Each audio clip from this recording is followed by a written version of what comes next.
یہ تھے پروفیسر عزیز حیدر صاحب. قبل اس کے کہ میں اپنے خطیب کو آواز دوں،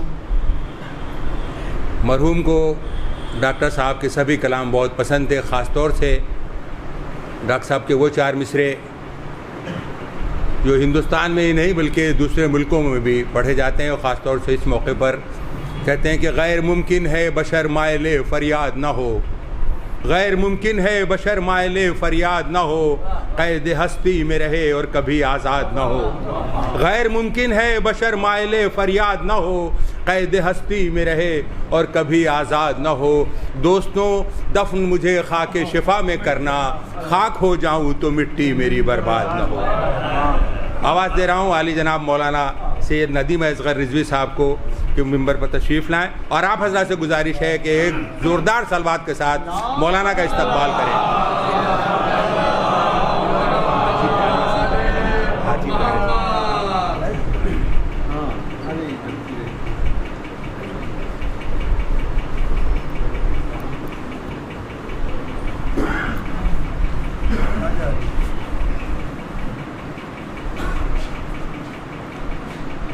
فاتحہ.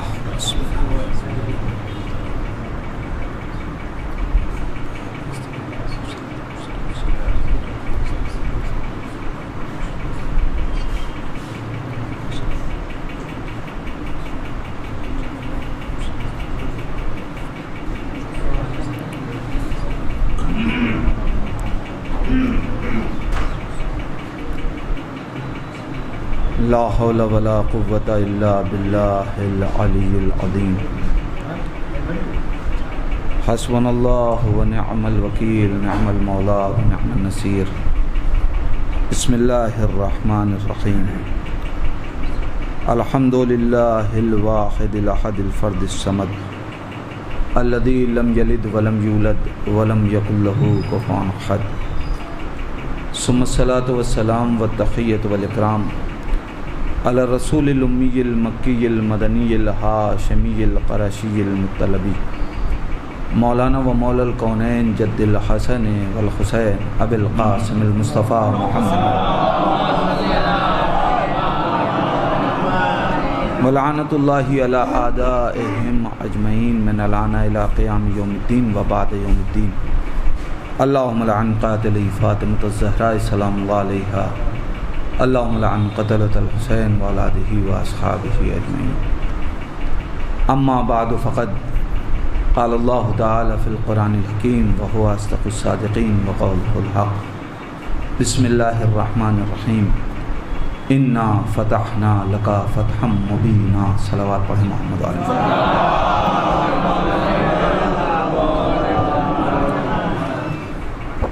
عزیزان ایمان، گزارش ہے ایک بار سورہ حمد 3 مرتبہ سورہ اخلاص کی تلاوت فرما کر جناب حاجی پیارے حسن صاحب مرحوم کی روح کو حساب فرما.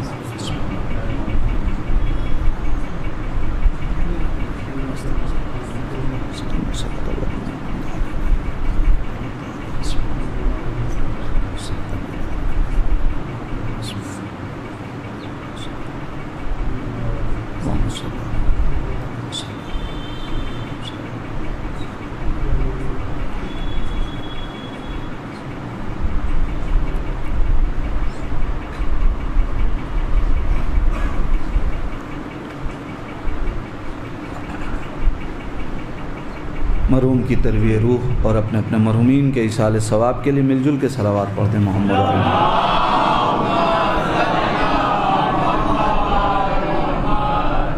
عزیزان ایمان، مجلس ایصال ثواب کے عنوان سے منعقد ہے، لیکن چونکہ یہ شب عالم بشریت کے لیے بڑی قیامت کی شب ہے، اور ہونا تو یہ چاہیے تھا کہ آج کی شب میں ہر مسلمان اپنے گھروں میں فرش عزا بچھاتا اور کل کا دن ان دو شخصیتوں کی یاد میں گزارتا کہ جن کے صدقے میں یہ پوری کائنات خلق ہوئی. لیکن عزیزان ایمان، یہ بھی طے ہے کہ ہر آدمی یہ شرف نہیں پاتا کہ وہ اپنے محسن کو یاد کرے.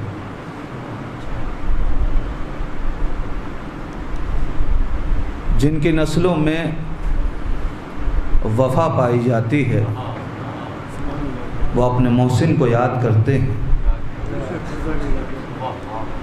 یا پھر ایک مرحلہ ہوتا ہے احسان کا، ایک مرحلہ ہوتا ہے منصب کا.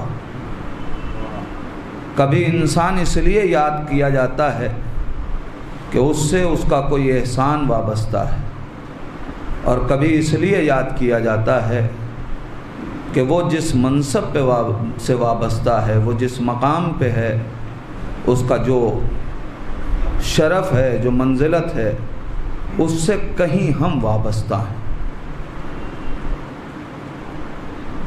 ہمیں کوئی شکوہ نہیں ہے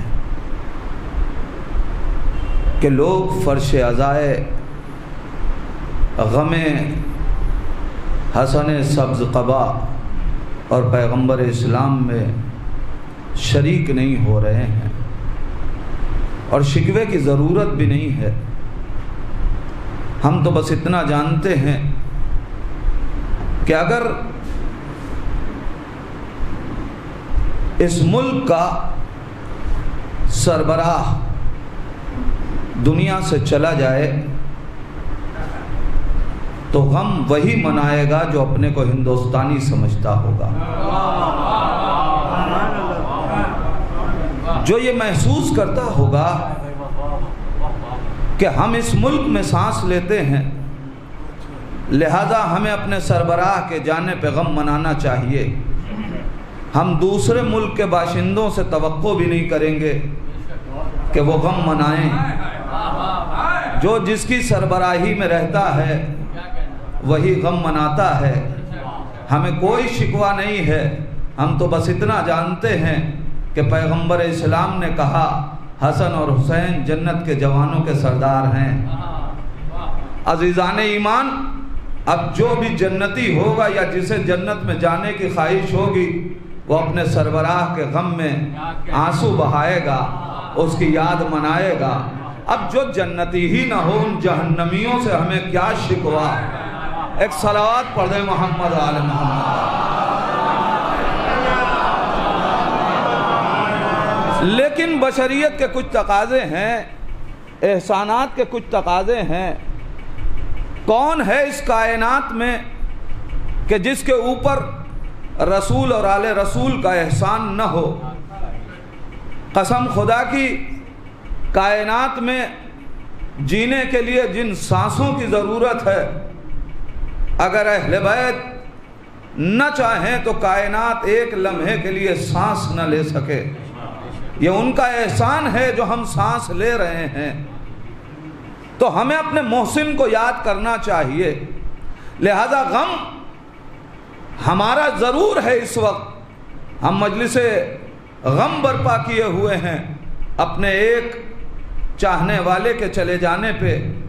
ایک بھائی ہے جو اپنے بھائی کا غم منا رہا ہے. کچھ بچے ہیں جو اپنے والدین کے لیے آنسو بہا رہے ہیں. کچھ رشتہ دار ہیں کہ جو اپنے خانوادے کی فرد کے چلے جانے پہ سوگوار ہیں. لیکن عزیزان ایمان، چونکہ یہ سب یہ جانتے ہیں کہ پیارے حسن کو حسن پیارے تھے، پیارے حسن کو حسن پیارے تھے، لہذا ان کی روح شاد ہوگی اگر ان کی مجلس میں حسن کا تذکرہ کر دیا جائے. ایک صلوات پڑھ دیں محمد آل محمد.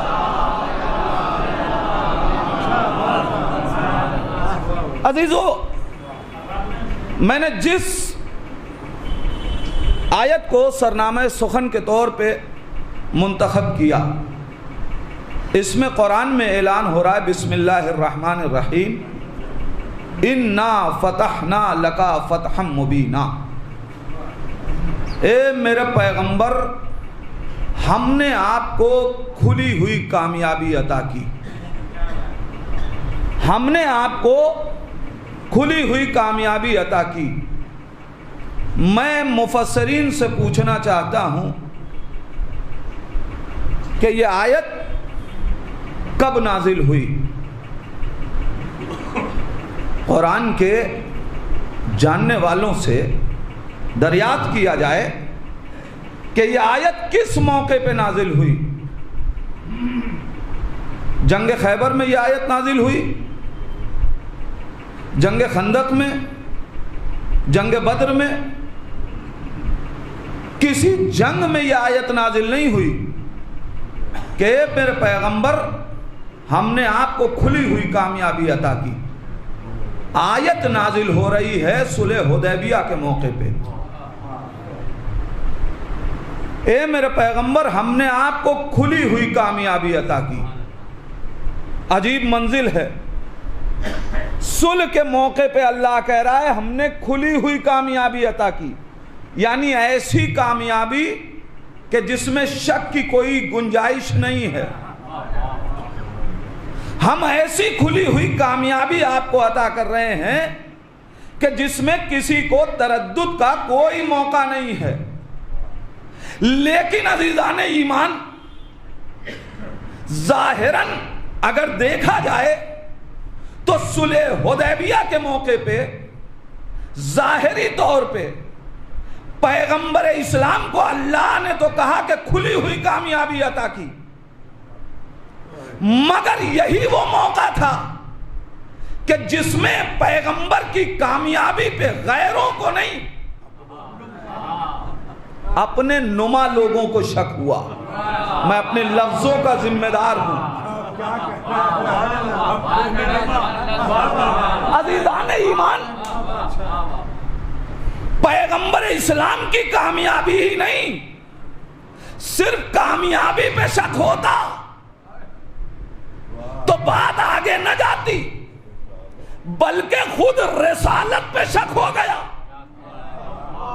رسالت پہ شک ہونے کا مطلب نماز شک کے دائرے میں آ گئی، روزہ شک کے دائرے میں آ گیا، حج کے ارکان شک کے دائرے میں آ گئے، پوری شریعت شک کے دائرے میں آ گئی۔ رسالت پہ شک ہو رہا ہے۔ ایک صلوات پڑھیں محمد آل محمد۔ ایک اور صلوات پڑھیں محمد آل محمد۔ بالکل ٹھیک ہے، چھوڑ دیجئے، ایک اور صلوات پڑھیں محمد آل محمد۔ عزیزان ایمان، شک کہاں ہو رہا ہے؟ جس میدان میں شک ہو رہا ہے اللہ وہیں کہہ رہا ہے کہ ہم نے کھلی ہوئی کامیابی عطا کی۔ پروردگار اس آیت کو اس موقع پہ اتار دیتا کہ جب علی عمرو ابن عبد ود کا سر اپنے ہاتھ میں لے کے آئے تھے، پھر تو کسی کو شک نہ تھا، سب کو ظاہراً معلوم ہو رہا تھا کہ کھلی ہوئی کامیابی ہے، اس لیے کہ دشمن کا سر علی کے ہاتھ میں ہے۔ اے میرے نبی، خدا کے ذریعے یہ آیت آپ تک اس وقت آ جانی چاہیے تھی خدا کی جانب سے کہ جب علی نے خیبر کو اپنے ہاتھوں پہ اٹھایا، مگر کسی جنگ میں اللہ نے نہیں کہا کہ ہم نے کھلی ہوئی کامیابی عطا کی۔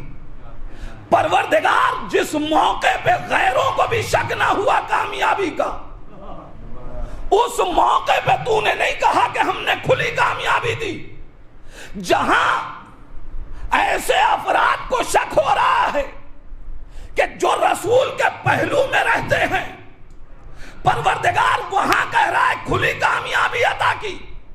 عجب نہیں قدرت آواز دے کہ ہاں میں نے جو آواز دی ہے کہ اے نبی آج میں نے آپ کو کھلی ہوئی کامیابی عطا کی۔ پروردگار تیری نگاہ میں کھلی ہوئی کامیابی کیا ہے؟ عجب نہیں قدرت کہے جب نفاق کا چہرہ کھل جائے۔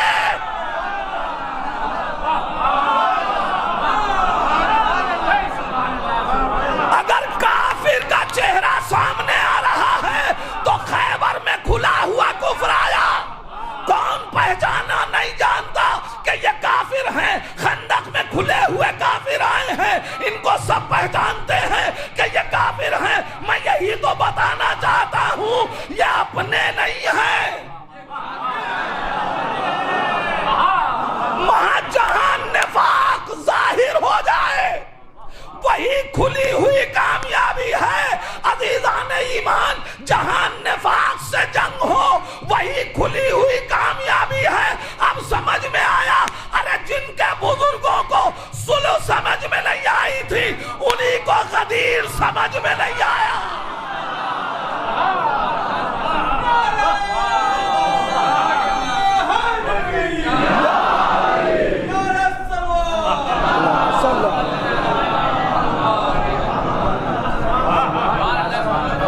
پروردگار تو کہہ رہا ہے کھلی ہوئی کامیابی, صلح کے میدان کو کھلی ہوئی کامیابی بتا رہا ہے. اب میں یہیں سے بغیر کسی تمہید کے سیدھے سیدھے ایک سوال کرنا چاہتا ہوں. آج کائنات صلح امام حسن پہ سوال اٹھاتی ہے. حسن نے صلح کیوں کی؟ اچھا تو آپ ہی بتائیے کیا کرنا چاہیے تھا؟ جنگ کرنی چاہیے تھی. ہم نے کہا تو پھر حسین نے جنگ کی تو آپ نے کون سا قبول کر لیا؟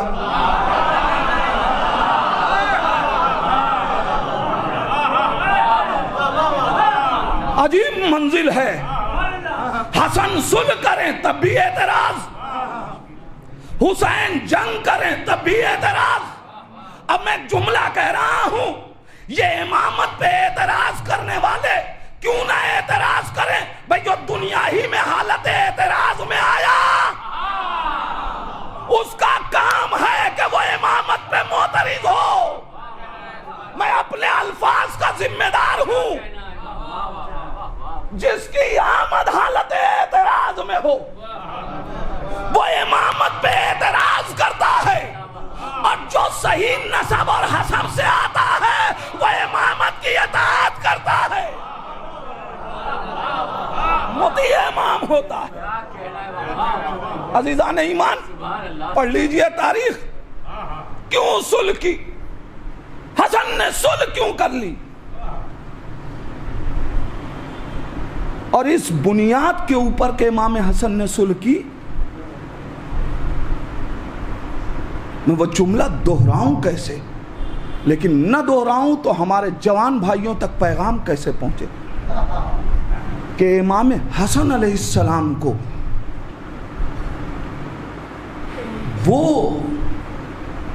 کہ جو اپنے کو بہت بڑا مسلمان سمجھتے تھے, وہ جب سلام کرتے تھے صلح کے بعد تو کہتے تھے السلام علیک ایھا المضل المومنین, مضل المومنین, اے وہ کہ جس نے مومنین کو ذلیل کر دیا.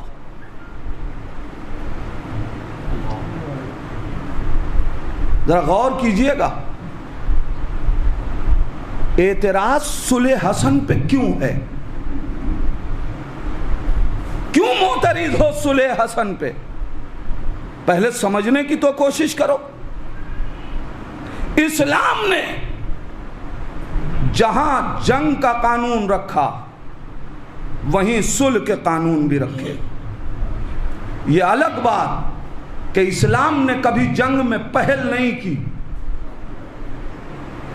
ہمیشہ دفاع کیا, مگر جنگ کا قانون رکھا.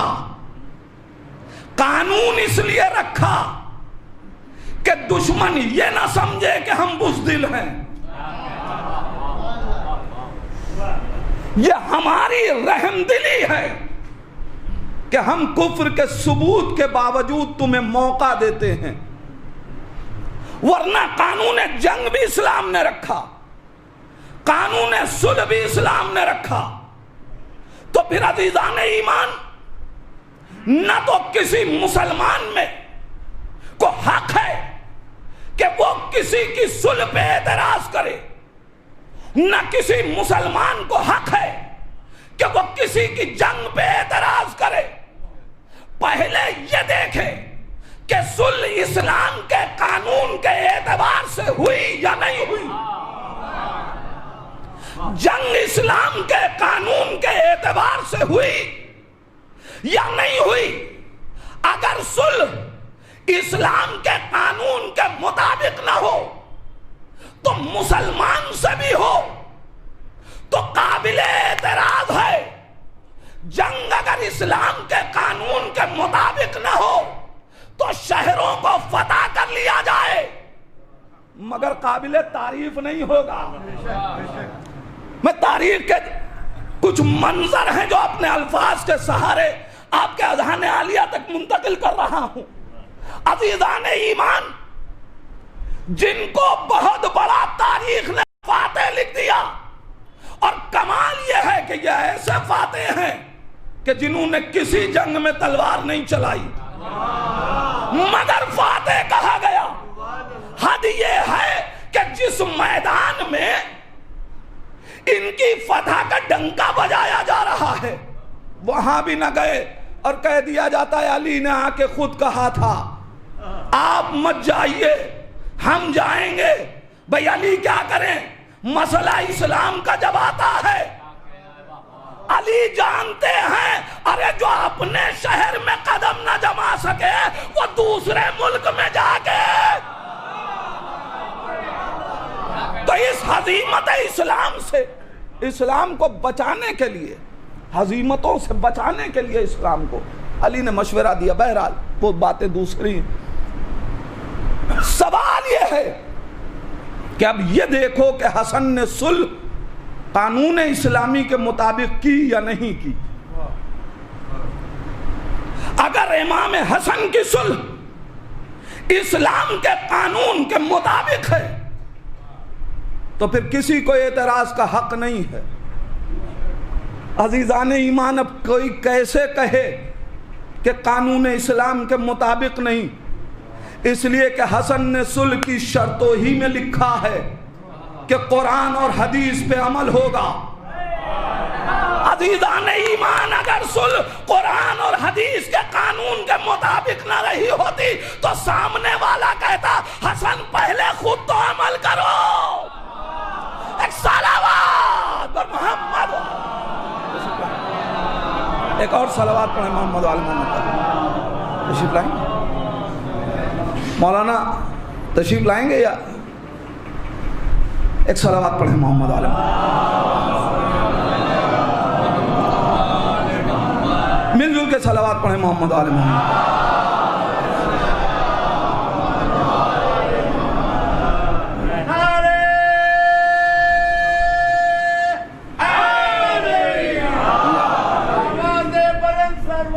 اللہم صلی اجازت مل جل کے جیتی جاگتی صلوات پڑھیں محمد علیہ.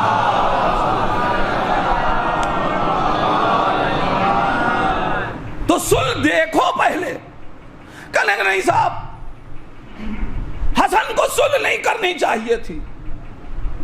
جو لوگ امام حسن کی صلح پہ اعتراض کر رہے ہیں یہ ناواقف تاریخ لوگ ہیں. اعتراض ہے حسن کی صلح پہ، لیکن فوراً اس کے بعد حاکم شام نے ایک صلح کی، اس پہ کسی کو اعتراض نہیں. تاریخ کہتی ہے کہ روم کا بادشاہ جب اس نے یہ سنا کہ اسلام کے دو بڑے گروہ آپس میں نبرد آزما ہیں تو اس وقت وہ اس انتظار میں تھا کہ علی کے بعد مسلمان آپس میں ٹکرائیں تو ہم تیسری طاقت بن کے اسلام کو ختم کر دیں. روم شرقی کا بادشاہ بہت بڑا لشکر لے کے آیا، یہاں جنگ صلح میں بدلی تو وہ لشکر تو لا چکا ہے نا، تو واپس تو جائے گا نہیں. اس نے حاکم شام سے کہا ہم تجھ سے جنگ کریں گے، اب تو حاکم تو ہے نا، اب تو حاکم تو ہے. عزیزان ایمان، مسلمانوں سے جنگ کرنے والے کبھی یہودیوں سے لڑنے نہیں جاتے. یہ غدار ہیں، غدار. آپ تاریخ اٹھا کے اس وقت سے لے کے آج تک کی دیکھ لیجئے، سعودی ہر مسلمان کے ملک میں نظر آئے گا مگر یہودی ملک میں کبھی لڑنے نہ آئے گا. یہ حاکم شام کی سیاست پہ چلنے والے لوگ تاریخ کہتی ہے حاکم شام خط لکھتا ہے کہ اب تم سے جنگ ہوگی. اس نے فوراً امام حسن علیہ السلام کو خط لکھا، اے حسن، روم کا لشکر اسلام کو تباہ کرنے آیا ہے، لہذا آؤ ہمارے ساتھ جنگ کرو. امام حسن علیہ السلام نے ایک جملہ لکھا، ترکتک لصلاح الامہ، میں نے تجھ کو چھوڑا ہے امت کی مصلحت کی بنیاد پہ. اور سن، اگر حسن کو جنگ ہی کرنی ہوگی تو میں تجھ سے پہلے جنگ کروں گا، یہودی سے بعد میں. امام حسن سے سوال کیجئے، مولا یہ کیا کہہ رہے ہیں؟ پہلے تجھ سے جنگ تب اس سے جنگ. امام آواز دیں گے ہاں، اس لیے کہ وہ کھلا ہوا دشمن ہے، یہ منافق ہے. اسلام کو خطرہ کھلے ہوئے دشمنوں سے نہیں ہوتا، منافقین سے ہوتا ہے. اور جب تاریخ کہتی ہے، اب جو امام حسن نے جواب دے دیا تو ظاہر ہے اب وہ لڑتا تو کیسے لڑتا؟ فوراً خط لکھا کہ ہم تمہاری شرائط پہ صلح کے لیے تیار ہیں، ہم تمہاری شرائط، تمہارے شرائط پہ صلح کرنے کے لیے تمہاری شرطوں پہ تیار ہیں. کون لکھ رہا ہے؟ حاکم شام. کس کو لکھ رہا ہے؟ یہودی کو. تاریخ کہتی ہے اس نے جو جو شرط دی، میرے لشکر کا خرچ دیا جائے گا، سارے لشکر کے لیے مال و اسباب دیے جائیں گے. عزیزان ایمان ذرا غور کیجئے، صلح کی دستاویز تیار ہو گئی، دستخط ہو گئے، عالم اسلام سویا ہوا ہے. عجیب منزل ہے، حسن ایک نام نہاد مسلمان سے، حسن ایک ظاہری مسلمان سے صلح کر لیں تو سب کو اعتراض. حاکم شام یہودی سے صلح کرے تو کسی کو اعتراض نہیں. بھئی اگر حسن ایک نام نہاد مسلمان سے صلح کر رہے ہیں تو تمہیں اعتراض ہو رہا ہے. حاکم شام یہودی سے صلح کر رہا ہے تو تمہیں اعتراض نہیں ہے. اس کا تو مطلب یہی ہوا کہ تمہاری نگاہ میں حاکم شام یہودی سے بدتر ہے. ارے میں کیا کہہ رہا ہوں عزیزان ایمان، ذرا غور تو کریے. حاکم شام کو اگر بدتر سمجھا جائے گا تبھی تو قابل اعتراض نہیں ہے، ورنہ کیوں نہیں اعتراض کیا جاتا؟ تو صلح امام حسن نے بھی کی، حاکم شام نے بھی کی، مگر حسن کی صلح اسلام کے قوانین کے مطابق تھی. عزیزان ایمان، نہیں کچھ تاریخیں اپنے چھوٹے بھائیوں کے حوالے کروں. کیوں صلح کی؟ بات ٹھیک ہے، سوال ہے، ہونا چاہیے. جب تک سوال نہ ہوگا جواب ملے گا کیسے؟ مگر سوال کر کے آؤ گے تو جواب دیں گے، اعتراض کرو گے. یاد رکھنا، سوال کر رہے ہو تو آؤ سمجھے کہ حسن نے صلح کیوں کی. عزیزان ایمان، جب بھی کوئی حکومت جنگ کا یا صلح کا فیصلہ لیتی ہے تو پہلے دو چیزوں کو دیکھتی ہے، ایک داخلی حالات، ایک خارجی حالات. اسی لیے ہر ملک میں ایک وزیر داخلہ بھی ہوتا ہے، ایک وزیر خارجہ بھی ہوتا ہے.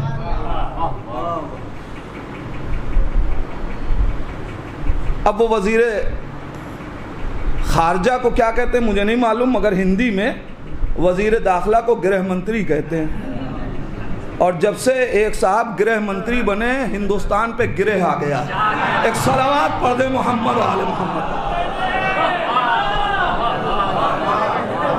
تو یہ واقعی گرہ منتری ہیں. لیکن عزیزان ایمان، ایک داخلی پالیسی ایک خارجی پالیسی، دو طریقے کی پالیسیاں ہوتی. تو اب جب امام حسن لشکر لے کے چل رہے ہیں تو وہ بھی تو ان حالات کو مد نظر رکھیں گے. اب آئیے ذرا سی تاریخ کا تجزیہ کریں اور نتیجہ حاصل ہو. داخلی حالات کیا ہیں؟ داخلی حالات یہ ہیں کہ امام حسن علیہ السلام اعلان کرتے ہیں جب ان کو پتا چلا کہ حاکم شام ایک لشکر لے کے آنا چاہتا ہے مسلمانوں کو قتل کرنے کے لیے، تو نواسہ رسول کوفے کی مسجد میں ایک خطاب کرتا ہے اور لوگوں سے کہتا ہے کہ آؤ اور ہمارے ساتھ چلو، اس وقت عالم اسلام کو تمہاری ضرورت ہے. لیکن تاریخ کہتی ہے کہ مختصر سے لوگ امام حسن کی آواز پہ لبیک کہتے، یہاں تک کہ امام حسن علیہ السلام نے مدینے سے ایک وہ مختصر سا لشکر لے کے مدینہ چھوڑا اور مقام مزغہ پہ جا کے امام ٹھہر گئے اور حجر ابن عدی سے کہا کہ تم لشکر کو آمادہ کرو. اور جو اپنے وفادار ساتھی تھے انہوں نے تقریریں کی اور لشکر اب تیار ہوا. لشکر تیار ہو کے آیا تو تاریخ کہتی ہے کہ اب امام حسن علیہ السلام نے جیش لشکر کے طور پہ، جب بھی کہیں جنگ ہوتی ہے تو پہلے ایک چھوٹا سا لشکر بھیجا جاتا ہے، وہ وہاں جاتا ہے، جا کے شناسائی کرتا ہے دشمن کی اور آ کے خبر دیتا ہے، یا یہ لشکر جاتا ہے اس سے ملتا ہے اور اس اعتبار سے کام ہوتا ہے. عزیزان ایمان، چھوٹا سا لشکر امام حسن علیہ السلام نے جیش لشکر کے طور پہ عبید اللہ ابن عباس کی سربراہی میں بھیجا.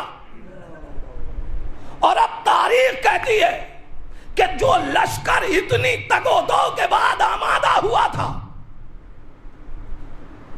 کہ شیخ مفید علیہ الرحمہ لکھتے ہیں کہ لشکر اس لیے تیار نہیں ہو رہا تھا کہ امیر کائنات کے دور میں مسلسل جنگیں کر کر کے یہ لشکر تھک چکا تھا، یہ افراد تھک چکے تھے، لہذا اب ان کے اندر جنگ کے لیے آمادگی نہیں پائی جاتی تھی، اس لیے کہ جنگ دین کے لیے نہیں کرتے تھے، جنگ دین کے لیے نہیں کرتے تھے. اور یہی وجہ ہے کہ امام مولائے کائنات نے خود اس لشکر کے لیے نہج البلاغہ میں فریاد کی ہے کہ پروردگار یا ان کو ہم سے لے لے یا ہم کو ان سے لے لے. ان سے کہوں جاڑے میں جنگ کے لیے تو کہتے ہیں ٹھنڈک بہت ہے، اور ان سے کہو گرمی میں تو کہتے ہیں گرمی بہت ہے. یہ پورا تجزیہ ظاہر وقت نہیں ہے، میں اس مرحلے میں جانا نہیں چاہتا کہ لشکر کے حالات کیا تھے، مگر یہ لشکر جو اتنی محنت سے تیار ہوا، اس میں سے 3000 افراد کے قریب مقام مسکن پہ حاکم شام کا خط پہنچا عبید اللہ ابن عباس کے نام، اور حاکم شام کے سکوں کی کھنک نے مختصر افراد کو چھوڑ کے سب حاکم شام کی طرف جا ملے. سب نے جا کے حاکم شام سے ہاتھ ملا لیا. عزیزان ایمان، مختصر لوگ رہ گئے. پہلے تو آپ یہ بتائیے کہ جب مختصر سے لشکر میں 3000 میں سے آپ 2000 مان لیجئے جا کے حاکم شام سے مل جائیں، تو اب آپ مجھے بتائیے کہ اس لشکر کے اندر اب حوصلہ جنگ کا کہاں ہے؟ جو لشکر حوصلہ کھو چکا ہو اس کے ساتھ لڑا کیسے جائے؟ تو اب حسن اگر صلح نہ کرے تو کیا کریں؟ ظاہراً تقاضا یہ کر رہا ہے، حالات تقاضا کر رہے ہیں کہ صلح کر لیا جائے، مگر حسن صلح کے لیے ابھی تیار نہیں ہے. میرے جوان بھائیوں، ابھی حسن صلح کے لیے تیار نہیں ہے. امام حسن کو پتا چلا، آئے مقام مسکن تک، اور اب مقام سابات پہ حاکم شام نے ایک اور خط بھیجا اور امام حسن سے ملاقات چاہی. جب امام سے ملاقات ہوئی تو تاریخ کہتی ہے کہ حاکم شام نے وہ لوگ کہ جو امام حسن کے لشکر میں امام حسن کے ساتھ آئے تھے ان کے خطوط حاکم شام نے امام حسن کے حوالے کر دیے. ان خطوط میں لکھا ہوا تھا اے حاکم شام ہم آ تو رہے ہیں حسن کے ساتھ مگر تم جہاں کہو گے ہم حسن کو زنجیر ہاتھوں میں باندھ کے تمہارے حوالے کر دیں گے.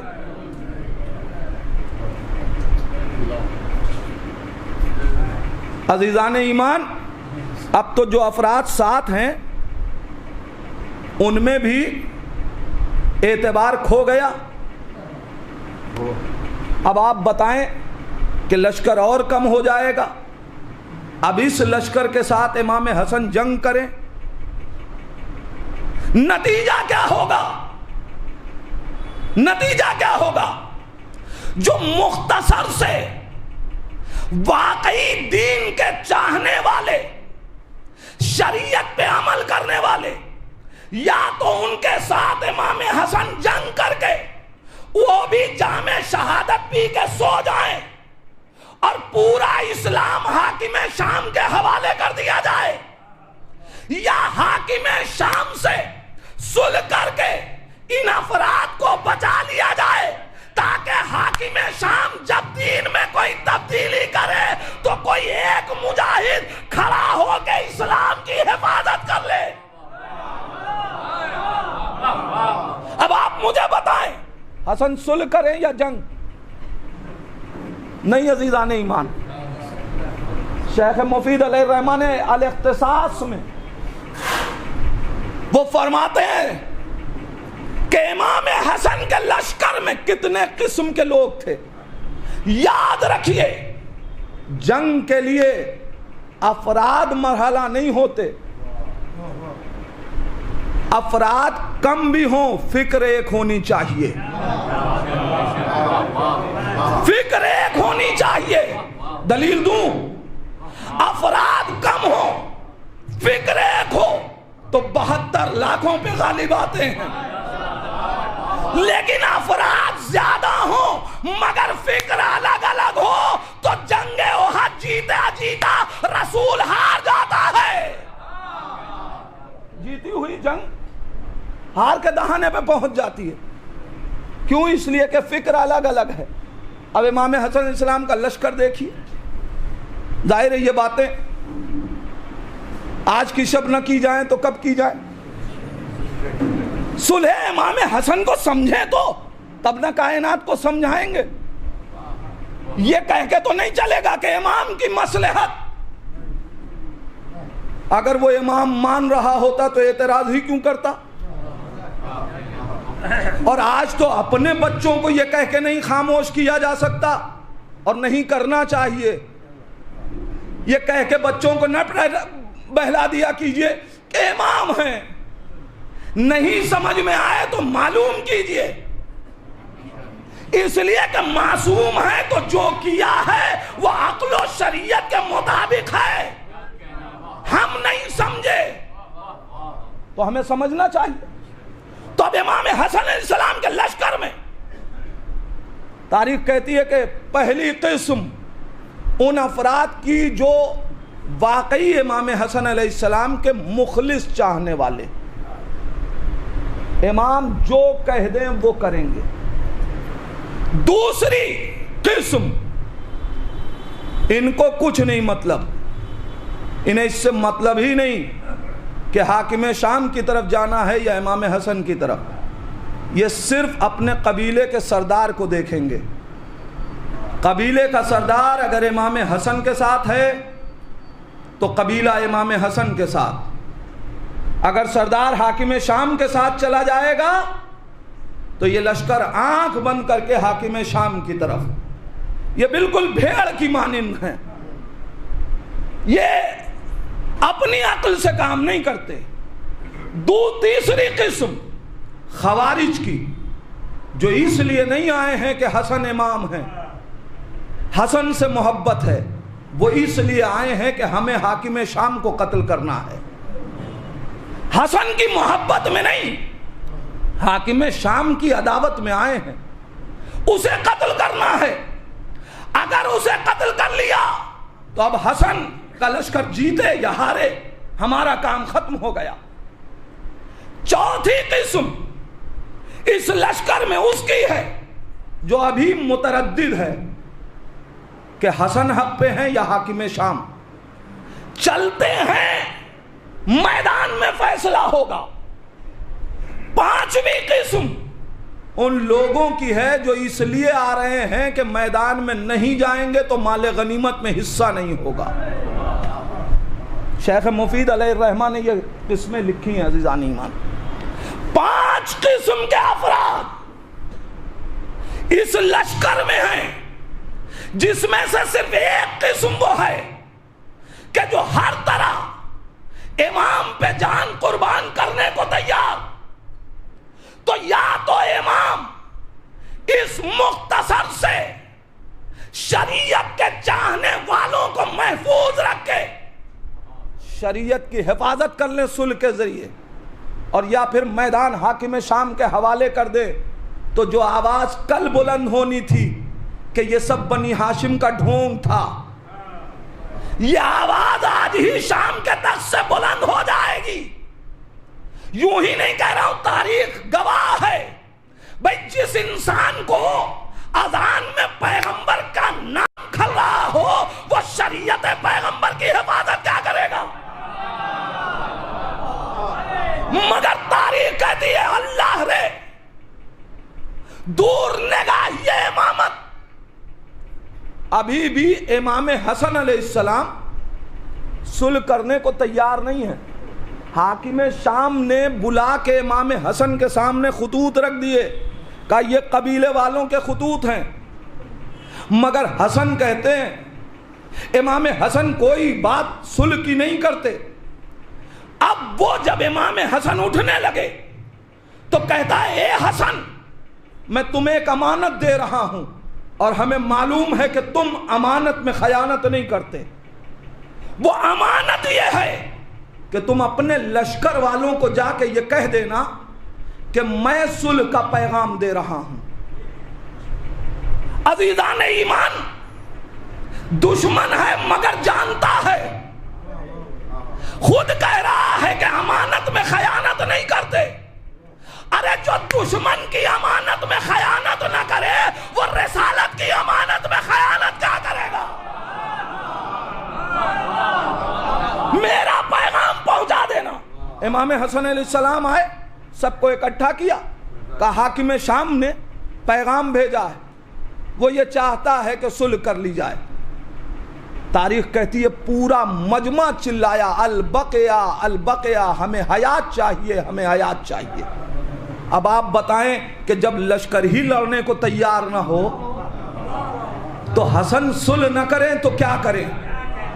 مگر مجھے کوئی جھوٹی سے جھوٹی روایت لا کے دکھائیے کہ علی کے لال نے حاکم شام سے کہا ہو کہ صلح کر لو۔ اب یہاں سے بہت توجہ عزیزان ایمان، حاکم شام سے امام حسن نہیں کہہ رہے کہ صلح کر لو، حاکم شام کہہ رہا ہے کہ صلح کر لو۔ سادہ کاغذ دے رہے ہیں، جو چاہو شرط لکھ لو۔ یہ وہ ہیں کہ جنہوں نے نبی کو مانگنے پہ کاغذ نہیں دیا۔ آج نواسہ رسول کو سادہ کاغذ دیا جا رہا ہے کہ جو شرط چاہو لکھ لو مگر صلح کر لو۔ پوچھئے حاکم شام سے، اے حاکم شام قبیلے والے تجھ سے ملنے کو تیار، لشکر امام حسن کا ٹوٹا، لوگ امام حسن کو چھوڑنے کو تیار، تیرے پاس طاقت بڑھی، اسلحہ بڑھا، ظاہراً قوت بڑھی، تو یہ کیا ہو رہا ہے؟ ہونا تو یہ چاہیے تھا کہ یہ خطوط دیکھ کے حسن کہتے کہ حاکم شام ہم سے عیاذم باللہ سمجھنے میں غلطی ہو گئی، تم صلح کر لو۔ حسن صلح کی پیشکش نہیں کرتے، حاکم حاکم شام لشکر تیرا، اسلحے تیرے، میدان تیرا، افراد تیرے، پھر صلح کا مطالبہ تو کیوں کر رہا ہے؟ حاکم شام کہے گا ارے ہم خوب جانتے ہیں یہ بنی ہاشم ہے، بنی ہاشم یہ دوسروں کے قوت بازو پہ جنگ نہیں کرتے، یہ حسن ہے، یہ حسن یہ دوسروں کے قوت بازو پہ جنگ نہیں کرتے۔ ارے ہمیں معلوم ہے کل صفین میں جب ان کا غلام میرے خیمے تک پہنچ جائے تو آج تو حسن ہے، میں کیسے؟ میں نے صلح کی شرط کا مطالبہ نہیں کیا، میں نے اپنی حیات کی بھیک مانگی ہے، میں نے اپنی حیات کی بھیک مانگی ہے۔ حاکم شام کیا مطلب؟ عزیزان ایمان جی چاہتا ہے کہوں اے حاکم شام غور تو کر لے، قبیلے تجھ سے ملنے کو تیار، لشکر تیرے ساتھ آنے کو تیار۔ حاکم شام کہے گا تم کیا دیکھ رہے ہو؟ تم یہ دیکھ رہے ہو کہ لشکر میرے ساتھ، میں یہ دیکھ رہا ہوں حسین حسن کے ساتھ۔ تم یہ دیکھ رہے ہو لشکر میرے ساتھ، میں یہ دیکھ رہا ہوں عباس حسن کے ساتھ۔ تم یہ دیکھ رہے ہو افراد میرے ساتھ، میں یہ دیکھ رہا ہوں مسلم حسن کے ساتھ۔ تم یہ دیکھ رہے ہو کہ افراد میرے طرف آنے کو تیار ہیں، میں یہ دیکھ رہا ہوں محمد حنفیہ حسن کے ساتھ، عبداللہ حسن کے ساتھ، حسین حسن کے ساتھ۔ ارے تم یہ دیکھ رہے ہو کہ ایک لشکر میرے ساتھ ہے، میں یہ دیکھ رہا ہوں ان میں ہر ایک لشکر ہے۔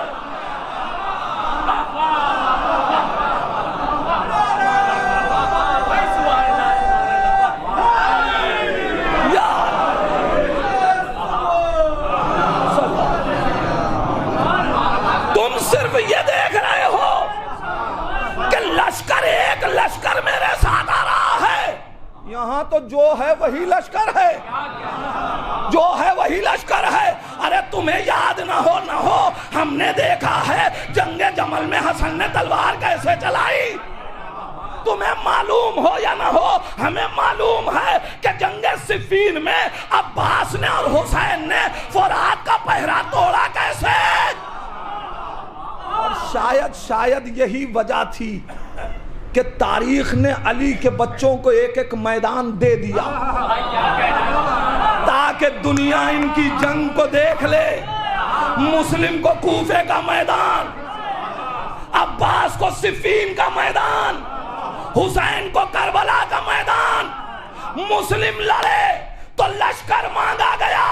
ابن زیاد کہتا ہے ایک آدمی کو مارنے کے لیے کتنے سپاہی؟ جواب آتا ہے ارے تم نے کیا سمجھا ہے کہ کسی بنیا بقال سے جنگ ہے یا علی کا شاگرد ہے؟ ہر ایک لشکر نہیں۔ عزیزان ایمان اب ذرا سوال میں پلٹ کے بارگاہ حسینی میں آنا چاہتا ہوں۔ مولا چھوڑ دے لشکر، چھوڑ دے قبیلے والے، چھوڑ دیں افراد۔ عباس تو آپ کے ساتھ، حسین تو آپ کے ساتھ، مسلم تو آپ کے ساتھ، پھر آخر آپ صلح کیوں کر رہے ہیں؟ وہ مانگ رہا ہے بھیک مانگنے دیجئے، آپ صلح کے لیے تیار کیوں؟ عجب نہیں امام حسن آواز دیں کہ سنو، اگر آج میں نے صلح نہ کی تو جو کل میری صلح پہ اعتراض کریں گے نا وہی میری جنگ پہ بھی اعتراض کریں گے اور لکھیں گے کہ ایک مسلمان صلح کی بھیک مانگ رہا تھا، مگر علی کے بچے اپنی شجاعت میں اتنا ڈوبے ہوئے تھے کہ مسلمان بھیک مانگتا رہا مگر اسے بھیک نہ دی۔ حسن نے آواز دی سنو، اگر اے حاکم شام تو بنی امیہ کی سیاستوں کا وارث ہے تو یاد رکھنا میں حسن بھی علوی سیاستوں کا ذمہ دار۔ اگر میں اپنی سیاست سے تجھے زیر نہ کر دوں تو مجھے علی کا وارث نہ کہنا۔ تم نے یہ سمجھا کہ صلح کا مطالبہ کر کے تم جیت جاؤ گے؟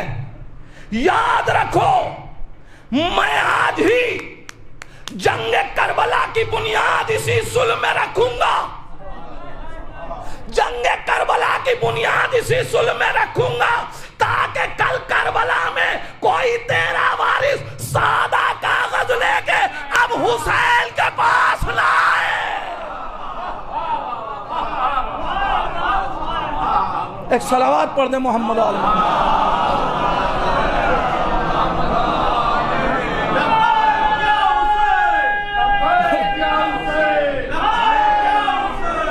یہ سمجھا کہ ہم تلوار چلانا جانتے ہیں، آؤ ہم ہی تو وارث قرآن ہیں، ہم قلم بھی چلائیں تو تلوار کا کام لیتے ہیں۔ اور اب تاریخوں نے لکھا کہ حاکم شام نے سادہ کاغذ دیا تھا، لیکن امام حسین نے الفاظ کی وہ زنجیریں بنائیں کہ اب قیامت تک کوئی حاکم شام کو اس قید سے آزاد نہیں کرا سکتا۔ جب تک تاریخ کے صفحات پہ صلح کی شرطیں موجود رہیں گی، کسی کے قلم میں مجال نہیں ہے کہ جو حاکم شام کی رہائی کا پروانہ لکھ دے۔ اس لیے کہ جب صلح کی شرطوں کا مرحلہ آیا، ٹھیک ہے تو صلح کرنا چاہتا ہے، میں صلح کی شرطیں لکھ رہا ہوں۔ پہلی شرط لکھی، حاکم شام تجھ کو قرآن اور سنت کے مطابق عمل کرنا پڑے گا۔ امام حسن علیہ السلام کے الفاظ ہیں، حاکم شام تجھ کو قرآن اور سنت کے مطابق عمل کرنا پڑے گا۔ ان الفاظ میں ماضی کے سارے پردے اٹھا دیے۔ امام حسن نے لکھا تجھے اپنی حکومت میں قرآن اور سنت پہ عمل کرنا پڑے گا۔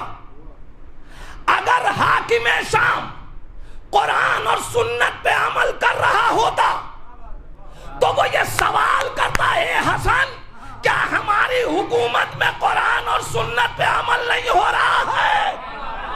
حاکم شام کا خاموش رہ جانا اس بات کی دلیل ہے کہ اب تک شریعت پہ عمل نہیں ہو رہا۔ پہلی شرط، تجھے قرآن اور سنت پہ عمل کرنا پڑے گا۔ دوسری شرط، میں ساری شرطیں نہیں پڑھوں گا لیکن کچھ اہم شرطیں آپ کے حوالے کر رہا ہوں۔ دوسری شرط، حاکم شام تجھے جنگ جمل اور جنگ صفین کے شہداء کا خون بہا دینا ہوگا۔ حاکم شام کہتا ہے مجھے قبول۔ صلح کی جو شرط لکھ رہے ہیں حاکم شام قبول کر رہا ہے۔ امام حسن نے کیا لکھا؟ تجھے جنگ جمل اور جنگ صفین کے شہداء کا، جو ہمارے بابا کے ہمرکاب شہید ہوئے، ان کا خون بہا دینا پڑے گا۔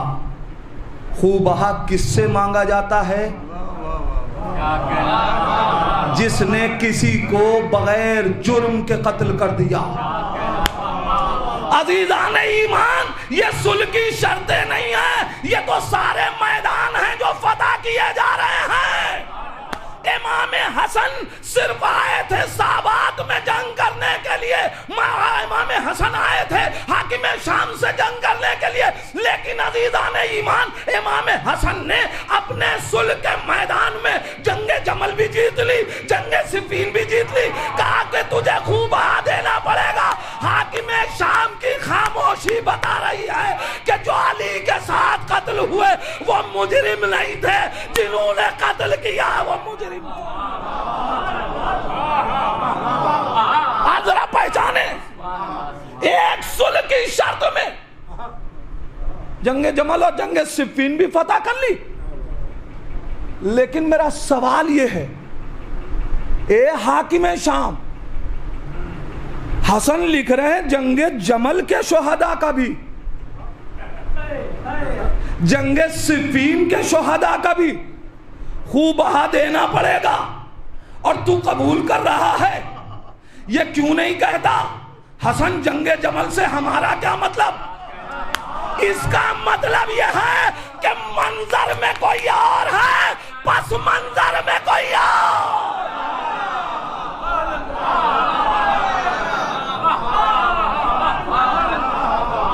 حسن کہتے کیوں نہیں ہے، حاکم شام کہتا کیوں نہیں ہے کہ جنگ جمل سے ہمارا کیا رابطہ؟ جس نے کیا ہے جا کے ان سے خوب بہا مانگیے، لیکن حاکم شام سے مطالبہ کیا اور اس نے خاموش رہ کے بتا دیا کہ اگر ہم نے جرا کی تو معاملہ تو اور کھلتا جائے گا، ابھی تو بات جنگ جمل ہی تک ہے۔ عزیزان ایمان، ایک شرط اور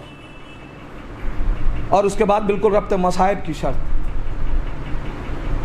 اے حاکم شام سن، ہر سال تجھ کو جزیے کے طور پہ اتنی رقم ادا کرنی پڑے گی۔ حاکم شام، جزیے کے طور پہ تجھے اتنی رقم دینی پڑے گی۔ سوال یہ ہے کہ جزیہ لیتے کس سے ہیں؟ میرے جوان بھائیوں، جزیہ لیتے کس سے ہیں؟ جو کافر کسی مسلمان کی زمین پہ آ کے قیام کرے، جزیہ اس سے مانگا جاتا ہے۔ حسن کہہ رہے ہیں حاکم شام تجھے جزیہ دینا پڑے گا۔ حاکم شام یہ بھی نہیں کہتا اے حسن ہم سے جزیہ مانگ رہے ہو، کیا تمہاری نگاہ میں ہم مسلمان بھی نہیں ہیں؟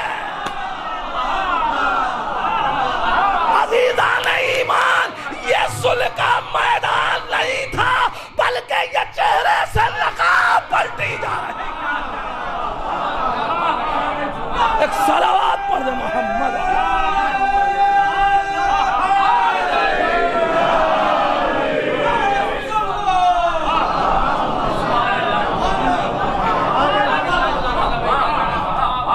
بس عزیزان ایمان، ظاہر وقت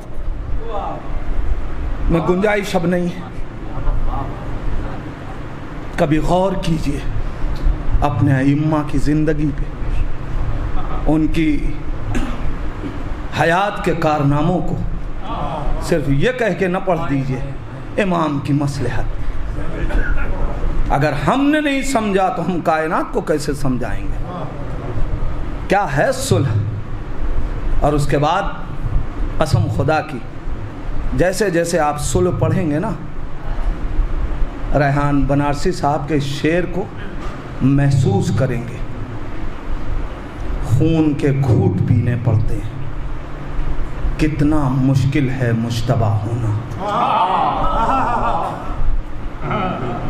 خون کے گھوٹ پینے پڑتے ہیں، کتنا مشکل ہے مجتبی ہونا۔ ساری چیزیں دین کے لیے، لوگوں کے لیے قربان کر دیا جائے، اور وہی افراد یہ کہیں مومنین کو ذلیل کرنے والے، خاکم بدہن تم پہ میرا سلام ہے۔ ایسے سلام سے تو اچھا تھا کہ دنیا حسن کو سلام نہ کرتی۔ یا علی، آپ کو یہ درد تھا کہ لوگ آپ کے سلام کا جواب نہیں دیتے، لیکن یا علی کسی نے آپ کو اس خطاب سے یاد تو نہیں کیا مگر اللہ۔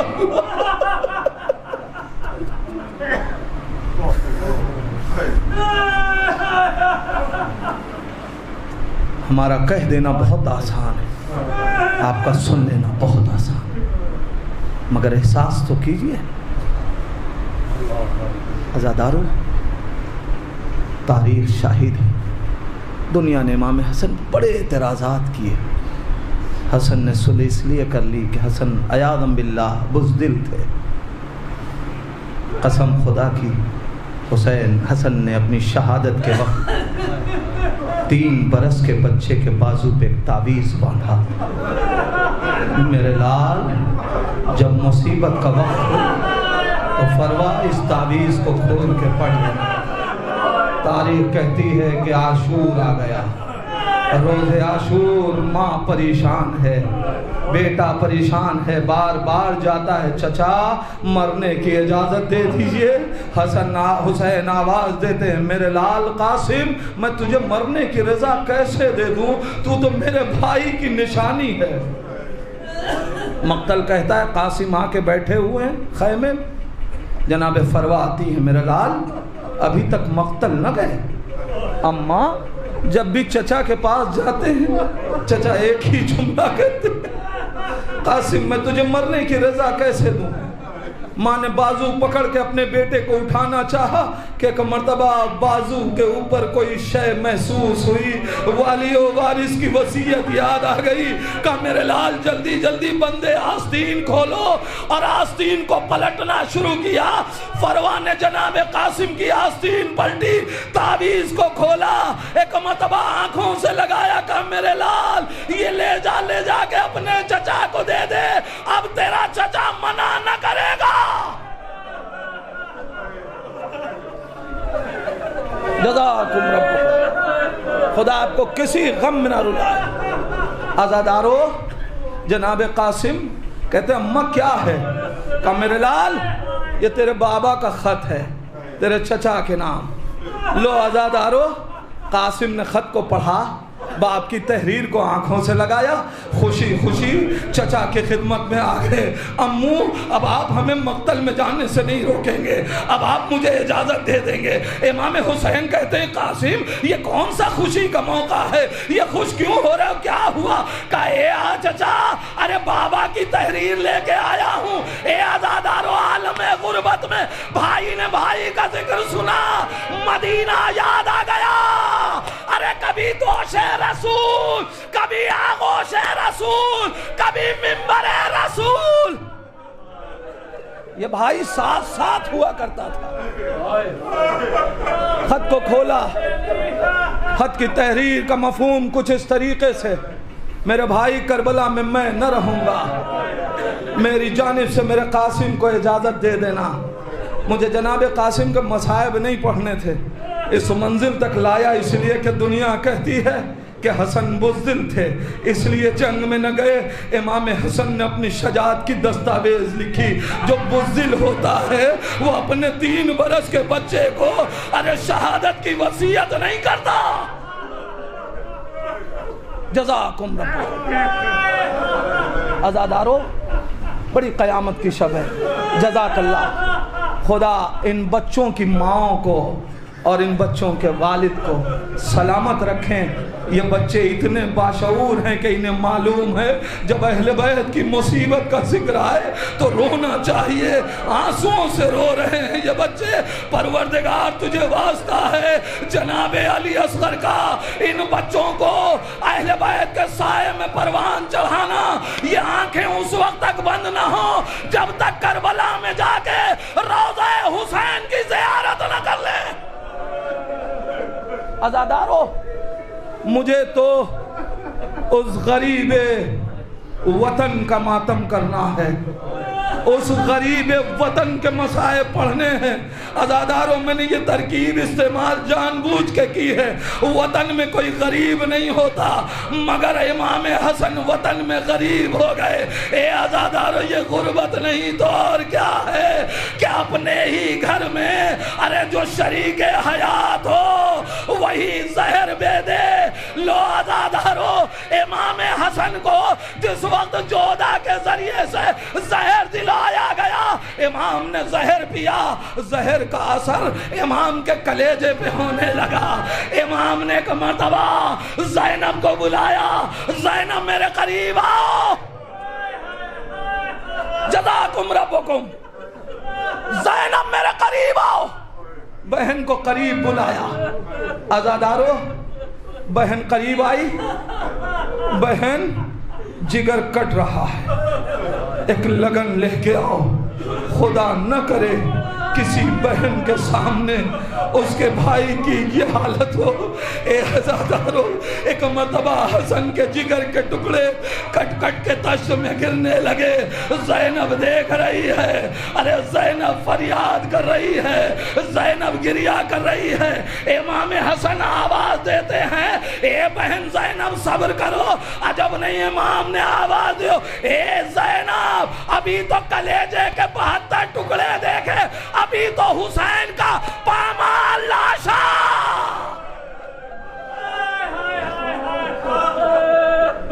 عزادارو، امام حسین آئے، امام حسین آئے، بھائی کا آخری وقت ہے، ایک بھائی بیٹھا ہے سوگوار ہے، اپنے بھائی کا غم منا رہا ہے، بھائی کا آخری وقت آیا، حسین قریب ہیں، حسین رونے لگے، حسین گریہ کرنے لگے۔ امام حسن نے آواز دی، بھیا حسین صبر کرو، حسین رو نہیں، اور یہ کہہ کے ایک مرتبہ امام حسن رونے لگے۔ اب جو امام حسن روئے تو امام حسین کہتے ہیں، بھیا ابھی تو مجھ سے کہہ رہے تھے کہ آنسو نہ بہاؤ، اے میرے بھیا اب کیا ہوا، خود کیوں رونے لگے؟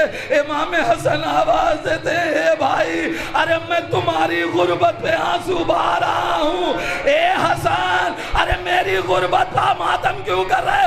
اے بھیا ارے ابھی میں جب دنیا سے جا رہا ہوں، تم بھی ہو، عباس بھی ہیں، دوسرے بھائی بھی کھڑے ہیں، مگر اے حسین ارے جیسا دن تم پہ آئے گا کوئی نہ ہوگا، ارے ایک مقتل ہوگا، ایک ماں کا زانو ہوگا، شمر کا خنجر۔